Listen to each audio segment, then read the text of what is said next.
Jumpa lagi dengan Bos, biografi orang sukses.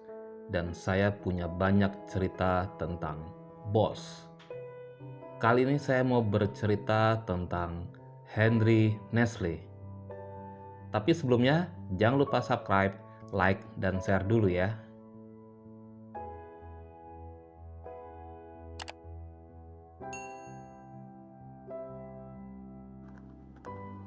Di sebuah rumah sederhana di Frankfurt, Jerman, seorang ayah tengah bercerita ditemani oleh istri dan ke-14 orang putra-putrinya. Ayah ini bernama Johann Ulrich. Ia bercerita tentang buah coklat yang dapat diolah menjadi minuman. Setelah bercerita, Johann Ulrich membagikan segelas minuman coklat pada semua anaknya. Dan ketika tiba pada anaknya yang ke-11, Henry Nestle, coklat di gelas itu habis. Itu membuat Nestle kecil menangis sedih karena tidak sempat mencicipi minuman coklat seperti yang diceritakan oleh ayahnya. Sang ibu, Anna Maria Katharina Hemen, kemudian menghibur Nestle dan mengatakan bahwa bila ia belajar dengan tekun, kelak ia dapat meminum coklat setiap hari. Bahkan ia bisa memiliki sebuah pabrik coklat. Nestle merasa terhibur oleh nasihat ibunya. Henry Nestle lahir pada tanggal 10 Agustus 1814 yang merupakan anak ke-11 pasangan Johann Ulrich dan Anna Maria Katharina Hemen. Johann Ulrich adalah seorang tukang kaca. Keahliannya ini tidak menurun pada Henry Nestle, tetapi pada kakaknya Hans. Hans sering mendapat pujian ayahnya, sementara Henry Nestle selalu dicela sebab tidak memiliki keahlian apapun.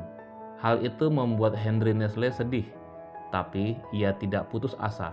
Ia selalu mencari jalan untuk melakukan pekerjaan apapun agar mendapatkan pujian ayahnya. Henry Nestle akhirnya bekerja di rumah Tuan Stein, seorang ahli farmasi yang punya keahlian menyembuhkan penyakit. Nestle bekerja sebagai tukang kayu. Henry Nestle sangat kagum pada pekerjaan Tuan Stein yang menyembuhkan banyak orang. Ia ingin seperti dirinya, dapat berguna buat orang banyak. Minat Henry Nestle pada metode pengobatan menarik perhatian Tuan Stein. Ia lalu menawari Nestle bekerja membantu profesinya. Nestle sangat gembira mendengar tawaran itu. Tuan Stein kemudian mengajari teknik pengobatan untuk menyembuhkan banyak orang pada Henry Nestle. Tuan Stein tidak hanya mengajarkan bagaimana membuat obat, tetapi juga mengunjungi dan menyembuhkan banyak pasien di berbagai tempat. Keduanya menjadi sangat terkenal oleh banyak orang. Henry Nestle kemudian diangkat menjadi asisten pengobatan Tuan Stein. Suatu hari kemalangan menimpa keluarga Nestle. Adiknya meninggal dan tidak tertolong. Hal ini membuat Nestle semakin bersemangat untuk mendalami obat-obatan dan menyembuhkan banyak orang. Tuan Stein yang sudah tua, tugasnya kini digantikan sepenuhnya oleh Henry Nestle.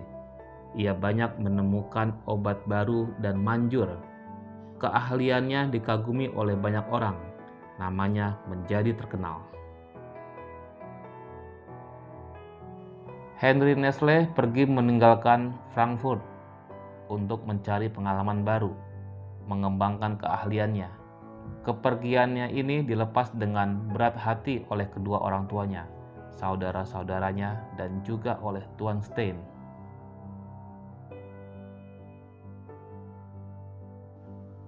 Henry Nestle menuju Swiss, tepatnya di kota Vevey.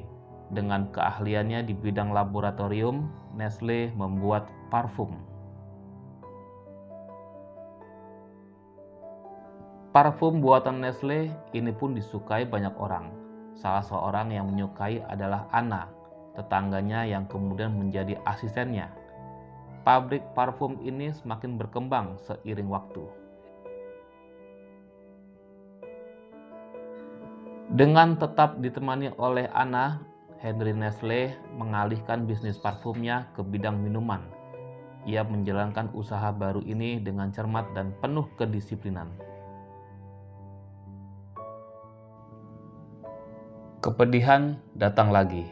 Henry Nestle menerima surat yang mengabarkan adiknya meninggal. Nestle sangat bersedih. Kematian adiknya ini membuat tekadnya makin besar untuk meneliti makanan dan minuman yang bisa menyehatkan.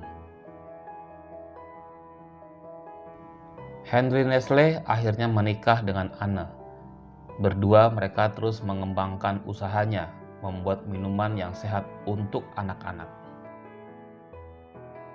Dengan riset dan ditangani oleh para ahli, Nestle membuat produk susu dan makanan bayi yang sangat disukai oleh banyak orang karena kandungan gizinya dan dapat menurunkan angka kematian pada anak-anak.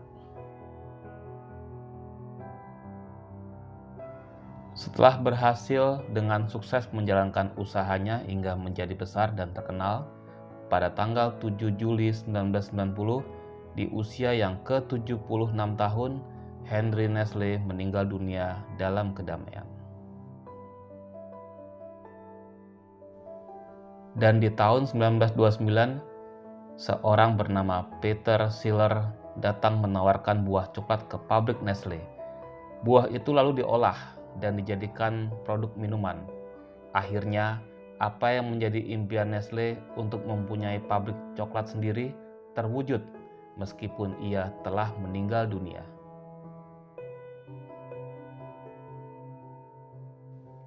Hingga kini produk pabrik Nestle tetap termansur ke segala penjuru dunia. Produknya dikenal higienis dan bermutu tinggi. Henry Nestle telah mewujudkan mimpinya. Ia telah membuktikan janjinya pada ibunya untuk mempunyai pabrik coklat, serta mampu menjadi kebanggaan ayah dan saudara-saudaranya. Semua ini dapat tercipta kalau sejak awal kita sudah mempunyai tujuan hidup yang jelas. Tujuanku lebih dari sekedar bisnis biasa, tapi juga harus mempunyai misi sosial yang tinggi. Henry Nestle.